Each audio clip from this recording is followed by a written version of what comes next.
Hey, I don't know, but if you are from this area, you probably know that some big things happened in Washington, D.C. this past week. The football team here got a brand new name, the Washington Commanders. Kind of what I expected, I kind of wish they had done sort of the rope-a-dope and come back with like Washington Hogs, which would have fit for this football team if you know a little bit about their history. But they didn't do that. They stayed with the Commanders. Great. We love our military. I know that was a big connection there. Love you guys. They're part of the military. But Washington Commanders doesn't move you a whole lot, right? But it's kind of cool because my brother, when he was in elementary school, he wrote an award-winning short story and really was prophesying that there was going to be this name change for the Washington football team. It's crazy. Again, this is back in 1980s, and just kind of want to show you the image of the front of cover of this book that he wrote, or letter. Note, Dolphins versus the Ratskins. And so he was predicting back in 1980s they were going to have a name change. He went with Ratskins versus Commanders, so that was connected to the Washington football team. But anyway, we'll get used to it. We'll get used to the Cowboys versus Commanders is coming to your TV set next year. But talking about short stories, my brother actually did not win any awards for that book, by the way. That was some piece of artwork I found in our house, in my parents' house a few years ago. But talking about short stories, today we're going to talk about sharing our story as we finish up this series called Bless. Now, if you've been here for the last few weeks, you know this series is really connected back to a promise, to a blessing that God gives to Abraham back in Genesis chapter 12, verse 3. We read these words, "All the families on earth will be blessed through you." And so as we look at our lives today, if we are followers of Jesus, it means we're part of this blessing that God gave to Abraham about 4,000 years ago. And so that blessing that comes out of this was Jesus Christ. And so if we follow Jesus, we're a part of that blessing, but that also means that we are called to bless the lives of other people. And so throughout this series, we've been working through that. We've been talking about what are these small things that we can do in our life to bless the lives of others. Now, when we talk about blessing others, we said, hey, part of that is blessing people within this space, within this church community, but it's also about blessing those that are outside these walls, specifically those that are far from Jesus. We call those our one, right? We talked about that back in December. So what are those small things we can do? So I just want to quickly run through these real quick. You use that word bless there, and we've got those 5 letters there, right? We talked about being in prayer, beginning in prayer, that we're praying for those divine moments that God will give us to bless these people that we really feel like we're called to bless. Talk about listening, how important it is to shut our mouths and open our ears and listen. We talked about eating. Like eating breaks down all these barriers when we're trying to interact with people, and it gives us an opportunity to sit down and eat and have conversations. Last week, Daniel talked about serve. He talked about how important it is serving others that we want to bless. But today we're going to talk about this last letter. We're going to talk about S, and we're going to talk about sharing our story. What does it look like for you and for me to share our story with someone else? Now, what are we talking about here? Well, when we're talking about sharing our story, if we follow Jesus, it means that in our life we've experienced Jesus. That something has happened to get us to this place where we follow Jesus. That there was this moment in our life that we were changed. Some transformation happened. And if you think back to when that took place in your life, I'm betting there was someone who was involved in your life at that time that helped you change who you were, that introduced you to Jesus, and you are who you are today because of that moment. And what did they do? They probably went through sort of this blessed rhythm here, right? But more than anything, they probably shared their story. They shared with you how they lived this life before and what it was like when they met Jesus and who they are now. And maybe when you started hearing that, you had questions, you had concerns, you didn't know if you believed that, but something changed in you from hearing their story. And you are who you are today because of the story they shared with you. And so today we're going to talk about this. We're going to talk about the power of your story. Because our lives are that. They're just one big, long story with all these different pages and chapters that are in them. And so we're going to talk about the story that you and we live every single day. Now, if you think about your story, there's many different things that have happened within it. There are those mountaintop experiences, those celebrations that we've had. There's those valleys that we hope we never have to go back and be a part of at any point in time. There's parts of our story that we remember vividly. There are parts of our story that we hope we can forget. There are parts of our stories that we just don't remember at all. But if you follow Jesus and you were to look back at your life, there's more than likely this moment in your life where you experience that redemption of who Jesus is. That you experience that blessing that God gives to Abraham 4,000 years earlier. That you experience this life change and transformation. Well, here's what I believe we are called to do if we're a follower of Christ. We are called to share that story with others. Well, how do we do that? What does that look like for us? Well, to help us kind of think through this, we are going to look at a passage of Scripture, an interaction Jesus has with someone in John chapter 9. And we're going to spend all of our time there today. So John chapter 9, starting with verse 1, here's what it says. As Jesus was walking along, he saw a man who had been blind from birth. Now, let me stop there. Let's give a little context of what's happening here. We have Jesus who's coming out of the temple, and he sees this blind man who is there. And we find out pretty early on, right here at the beginning, here is a man who has been blind since birth. What do you think about that?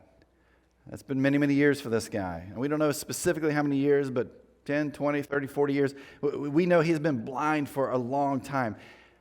He's lived in darkness his whole life. He's never been able to see and watch a flower bloom. He's never been able to look at the fish that he's eaten. He's never seen the face of his mom and his dad. These are things that you and I probably take for granted because we wake up and we see all the time. Here's someone who has never seen in his entire life. And yet this is a big part of his story. Look at verse 2. Rabbi, his disciples asked him, "Why was this man born blind? Was it because his own sins or his parents' sins?" We talked about this a couple of weeks ago, that there was this idea, there was this thinking, a theology really, that if you were sick, if you had a disease, if you had some ailment, it was because of sins you had committed, or it was because of generational sin. And so they're asking this really deep theological question to Jesus. Look at verse 3. "It was not because of his sins or his parents' sins," Jesus answered. "This happened so the power of God could be seen in him. We must quickly carry out the task assigned us by the one who sent us. The night is coming, and then no one can work. But while I am here in the world, I am the light of the world." And so Jesus answers them, and he's like, it's actually neither one of those reasons that you're looking for. He's like, God is going to do something pretty incredible here. Now, when we read this scripture, right, if you go back and you look there, you read what's on the screen there, we tend to read this and say to ourselves, well, hold up a second. This says that God made this man blind so that God could do something, or Jesus could do something incredible right here in this moment. And so we've got some pretty deep theological questions and concerns too. Let me share with you a couple of things here that you may not know about this particular passage. First, that phrase, "this happened," there in, I think, the part of verse 3. In the original Greek, that phrase wasn't in there. Translators added that in a little bit later on, okay? So that part didn't happen. Maybe your translation says something a little bit different, but it probably sounds like it alludes to, like, God caused this to happen. Second thing I would say, in the early Greek manuscripts, there's actually no punctuation. So translators came in and were like, well, this looks like a good place to put a period. We better put a period right here. And so when you read the Greek manuscripts, I mean, it is punctuationless. I don't even know if that's a word, but there you go. And so they put these punctuation marks in there to make it more readable. And so if you were to read this in the way it's supposed to be read, you would read it differently than we read it right here. Because if you read this the way that it's supposed to be read, here's what you would read. The blind man just happened to be blind, okay? He happened to be blind, and here's this incredible opportunity for God to show who God is, using Jesus in this moment to change this blind man's life. The way it doesn't read is, this blind man was made blind by God for this moment in time. And so maybe that helps us understand this passage a little bit more. But the real point here is that Jesus is saying, hey, look, I'm here. There's this blind man that's here. And here's this incredible opportunity for God to be seen through what's going to happen in this blind man's life. This work, this miracle that's going to take place, gives this blind man an opportunity to share his story. But I also think as we look through this, it gives us a glimpse of what it looks like to share our story too. Because when we look at this blind man's life, we see sort of these three phases that happen pretty quickly for him. But I believe there's these three phases in our life too that we can learn to help us understand how to better share our story with others. If we go back to the very beginning of the story, we talk about this blind man. He's standing or sitting probably on the side of the road, and he's begging. We've talked about how this is how they would take care of themselves and their family. They would beg for money. They would beg for food. And every single day, he would be there doing the same job over and over again. And so this really is his life before Jesus. This is his life before Jesus. This is his life before Jesus shows up. This is what it's like for him every day of his life. Each one of us, we have a life before Jesus too. That we have this life before we met Jesus and we were changed. Now, that life before Jesus is probably very different for each one of us. Just like it was very different for this blind man. But we existed right before Jesus. What I'm going to do this morning as we talk through this story and this miracle is I'm going to share part of my story too. Maybe to help you understand what this looks like in our own lives, to share our stories. For me, this church world is the only thing I've known my whole entire life. I literally grew up in the church. My mom was a Christian. My dad was not a Christian. They started dating. We don't recommend, this is kind of hard, but it actually sometimes works, where my dad actually became a follower of Christ because of my mom's influence and because of my mom's family's influence on my dad. And so not too long after my mom and dad were married and I was born, and so I'm growing up in this church that my mom had grown up in, or spent a few months there in that church. My dad decided he wanted to be in ministry. And so we moved down to Hotlanta, and he went to Bible college down there. And man, as soon as he got down there, he had a full-time job. He was full-time in school, and then on the weekends, he was doing a weekend ministry. And so this is what I know, right? This is the life that I have known ever since I was born. Well, the experiences of growing up in the church, stories just like this, hearing about transformation and change, again, stories like this, a blind man here, there was this point where I decided it was time for me to follow Christ. And so I remember we had moved to outside of Richmond, and then we had moved down to North Carolina. And I remember one Sunday morning, I was 9 years old, and back in the day, and maybe you've attended churches recently do this, we had an invitation time or an altar call. And I can remember standing there in the pews, and I can remember feeling like, man, I need to go up front. And so I walked out from the pews, went up, and my dad's there. Of course, he's the pastor. And I'm like, hey, Dad, I'm supposed to give my life to Jesus today. And I can still remember that day. I can remember that moment. And it really was, this beginning point on my journey. Now, some of you hear this, and you're like, dude, you were 9. Like, you really didn't have a life before Jesus. In some ways, it may be a little bit true, but I did. Because my life may not sound like yours. Because you look at your life and you're like, man, I had a hard life. I grew up in a very dysfunctional home. I grew up in a place where, we had no church. We didn't talk about Jesus. Or maybe you grew up in a home where you went to church, but Jesus really wasn't important, right? You went to church just kind of check off all these to-dos. This is what your life was like before Jesus. Or maybe your life before Jesus was full of addiction, or you were out sowing your wild oats, or you were feeling lost. And so for others of us, your life was okay. Like you look and there's really wasn't anything crazy happening. My life was pretty good. Things were going pretty smoothly. But, definitely we all have this time, this life before Jesus. But then something happens.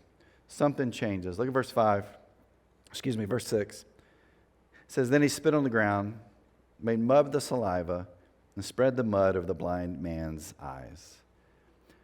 This is the moment that the blind man meets Jesus. And we see what happens here. Jesus spits into the ground, and he mixes this mixture, this paste with his saliva and the mud that's there, and then he puts it in this blind man's eyes. If you're part of the Christian underworld of social media, which I do not recommend you get into, okay, because sometimes it can be worse than conspiracy theories, but a few weeks ago, there was a pastor. He's talking about this passage. He brings a dude up on stage with him. He spits in his hand, the pastor does, and then he wipes his spit in the guy's eyes. Last week, Daniel talked about how when you teach, it's really important sometimes to do object lessons, right? And I'm just going to let you know we're not doing that object lesson today. But here's the deal. You're sitting there and you're hearing that and hearing about this guy who spit in his hands and put it in this guy's eyes. And you're like, that's terrible. Like, that's gross. That's disgusting. And yet we find Jesus is doing just that. Now, that pastor wasn't Jesus. I am in no way close to Jesus. That's Jesus. Jesus can do what Jesus wants to do. But it would have been this moment, been like, oh, man, what is happening here? What is Jesus trying to prove? What is Jesus trying to do? He puts this paste on this man's eyes. And then here's what Jesus says. Verse 7. He says, go wash yourself in the pool of Siloam. Siloam means sent. So the man went and washed and came back seeing. The blind man actually listens to what Jesus tells him. Now, whether someone walked him to this pool or he just knew how to get there, he goes to this pool and he washes off this mud, this paste from his eyes. Imagine that's you, and you've been blind your whole life. You've never been able to see. And you wash this mud off and you open your eyes and now you see. This is the first time you see what a person looks like. You see a tree. You see the colors. I mean, his eyes are fully opened in this moment. And for the first time ever, he can see. I tried to think about what's comparable for us. Because I don't think anybody in here has been blind and in some way was able to see. You know, maybe we've broken a bone, tore our ACL, knee replacement, bypass surgery, COVID, whatever it may have been. I mean, there's something that may have happened in our life that knocked us down for a little bit. And we tried to be patient. We tried to wait. We did the things we were called and asked to do. And so we finally got to a place where life sort of got back to normal. But we never really experienced what this guy right here has experienced, where he's been blind his whole life, and now he can see. Like, I can't imagine what that experience was like for this particular guy. But here's what I do know. I do know it took incredible faith. It took this amazing faith. Jesus takes this mixture, puts it in his eyeballs, and is like, hey, go and wash this off. And he could have said, this is gross, this is nasty, this is terrible, not going to do it, but he doesn't. He has faith in who Jesus is. He listens to Jesus, and he goes and wipes off, washes off this paste that's on his eyes, and he's able to see. That took amazing, incredible faith. But why was he able to do that? He was able to do that because he met Jesus. He met Jesus. And if you and I, if we are followers of Jesus, I think there's that question we have to answer too. When was the time and where did we meet Jesus? Because all of us have this time before Jesus. We have this life before Jesus, but then there's this life when we meet Jesus. And Jesus does something incredible in our life. This moment where we have to take a step of faith, really I think with the mud on our eyes, and we have to be willing to go to the pool and wash it off ourselves. What does that moment look like for you? I shared a little bit earlier about when I made that decision to follow Jesus, and I truly believe I met Jesus that day.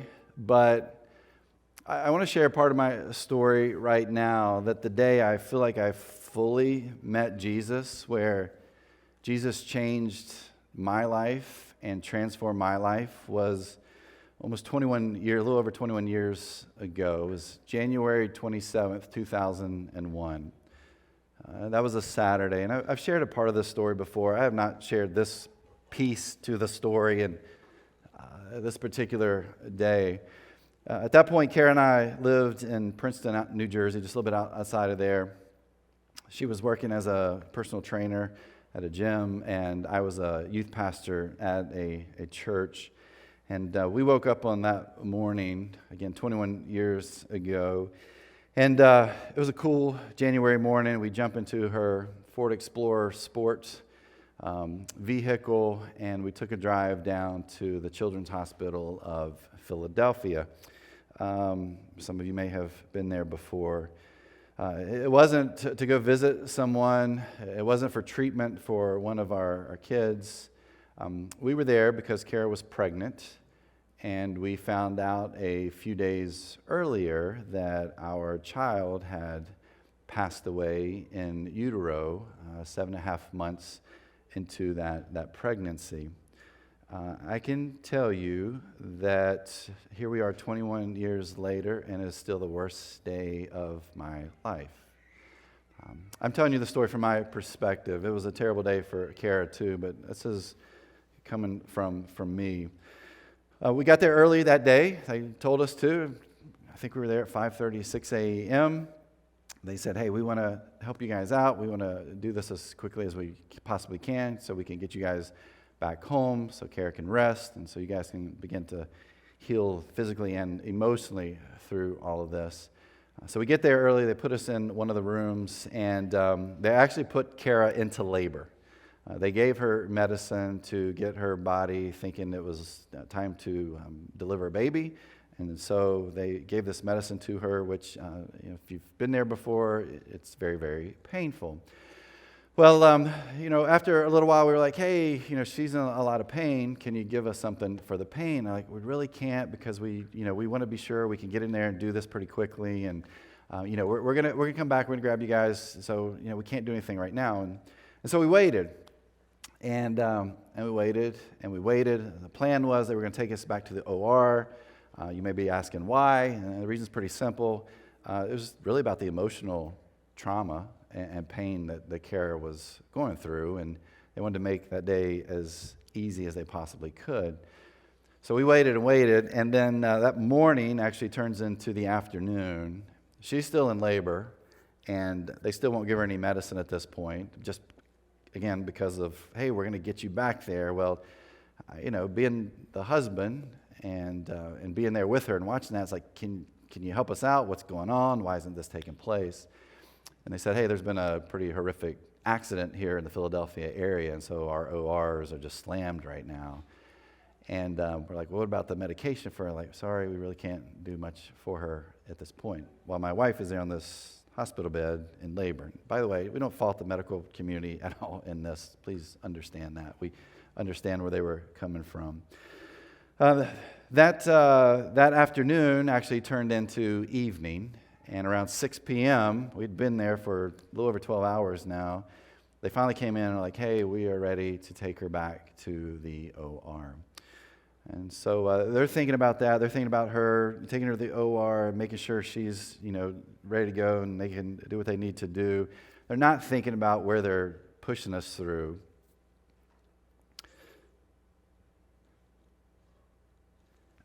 She's on our hospital bed. They're pushing her through the hospital, and I'm watching her. She's in pain. I know this. And they're pushing us past these doors, the other delivery rooms, where parents are celebrating. They're having parties. They're taking pictures. They're hugging. They're smiling. They're laughing. They're celebrating life. And we know we're there to mourn a death. Definitely the worst day of my life. And after a couple hours, I went to the waiting room. They came. They grabbed me. I went into the room where Kara was. I saw her. I hugged her. We cried together. And then finally we made that long late night trip home empty-handed. Again, I'll tell you, that was the worst day of my life. I share this part of the story because I truly believe that was the day I really met Jesus. At age 9, again, I was baptized and started that journey, but it wasn't up until that point in time in my life that really became my faith. Up until that point, my faith really, I'll be honest, was my parents' faith. And I'm not knocking that. Man, they set an incredible example and an amazing foundation for me. But it was that day, it was that moment where I met Jesus. And I'm going to tell you something. It wasn't a pretty meeting up. I was angry. I was upset. I think I've shared this before. I said some words to God that I probably still need to ask for forgiveness for, 21 years later, because just this deep feeling of hurt and pain and not understanding. But I truly believe that was a day Jesus showed up, put that mud on my eyeballs and said, hey, Chad, now's the time that you should begin to fully see. And it was then that my faith began to take over. I feel like it was the day I finally met Jesus, and it changed absolutely everything. What was that day for you? What was that like for you? It may have been your worst day too. That was the day you met Jesus. It may have been your best day ever. May have been that. That may have been the day you met Jesus. But if you follow Christ, there was a day where you met Jesus. And Jesus changed your life. Because all of us, if we follow Christ, we had our time before Jesus and we had that time that we met Jesus. But then there's the next piece. Look at verse 8. It says, his neighbors and others who knew him as a blind beggar asked each other, is it this man who used to sit and beg? Some say he was, and others said, no, he just looks like him. But the beggar kept saying, yes, I am the same one. They asked, who healed you? What happened? He told them, the man they called Jesus made mud and spread it over my eyes and told me, go to the pool of Siloam and wash yourself. So I went and washed, and now I can see. I love this part of the story because people see this blind man can now see, and they start asking questions, right? Look at it. Talk about neighbors and others who knew him as a blind beggar. They're asking this question, isn't this guy we all knew and know? And it cracks me up because they start saying, no, it just looks like him, right? It's his doppelganger. We all kind of have doppelgangers, don't we? Some people have told me about a couple of my doppelgangers. Here's one of them. Why do you laugh? Okay, that's not really one. This guy right here is one that I hear quite a bit. Matt Hasselbeck, he was an NFL football quarterback, and I have been confused for him one time at a gym, right? Somebody thought it really was him, and I was like, sorry, I don't make the money he does. But we all have these doppelgangers, and it's kind of this deal here, right? They're like, no, it's not the same guy. It's a different guy. When we look at the story of this blind man, they're having a hard time believing he is who he says he is now. They're having a hard time believing what happens, and everyone's asking all these questions. Who healed you? How did this take place? And they take him to the religious leaders, and religious leaders, they're questioning him. Tell us the truth, what happened? And he talks about Jesus, and they're like, no, that's not the guy you think he is. He's a sinner. And they bring in this dude's parents, and they start questioning his parents, and his parents are like, we're afraid of you guys. He's wearing his big boy pants now. He's old enough. Ask him those big boy questions yourself. And so there's all this tension there with this particular guy. There's never-ending questions. There's never-ending accusations toward him. But he keeps telling the same story over and over again. He keeps talking about how I had this life before Jesus, and then I met Jesus, and now this is my life with Jesus. In fact, here's what he says. Look at verse 25. He says, but I know this, I was blind, and now I can see. This was my life before Jesus, and this is what happened when I met Jesus, and now this is my life with Jesus. Kind of imagine his life with Jesus. Getting to share that story over and over and over again. Here is someone who experienced tremendous conflicts in his life. He experienced physical pain, emotional pain, spiritual pain, because we know how harsh people can be towards people who aren't like them. So every day, this is his life. And now his life has changed. His life is different because Jesus showed up in his life, and Jesus changed him forever. He's like, look, at one point in time, I was blind, but then I met Jesus, and Jesus changed all that, and now I can see. I think for some of us, if we follow Jesus, that should be our life too. That there was these moments of time, it may have been a couple of years, a few years, it may have been decades, where we lived this life before Jesus. But then something happened in our life and we met Jesus. And that meeting of Jesus changed us forever. And now there's this life with Jesus. And I can tell you, I'm guessing this blind man's life didn't get any easier. I'm guessing there were still all these questions and accusations. Hey, guess what? When you have this life with Jesus, it doesn't mean life gets easier. Like it took me probably a few years to fully get to this place of, hey, Jesus, I'm in this.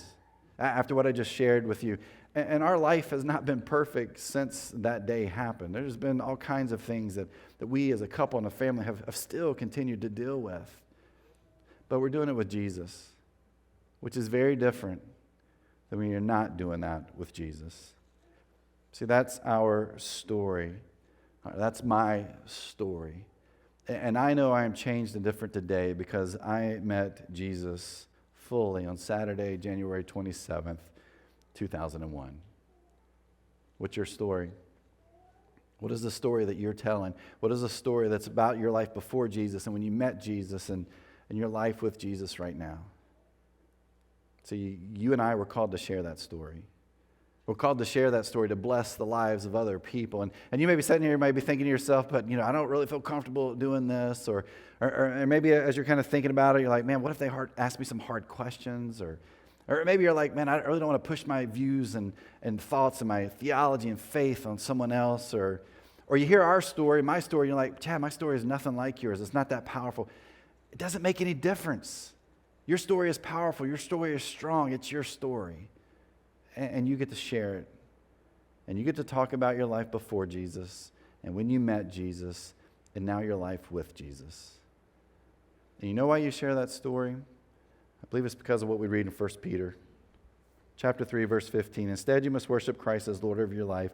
And if someone asks about your hope as a believer, always be ready to explain it.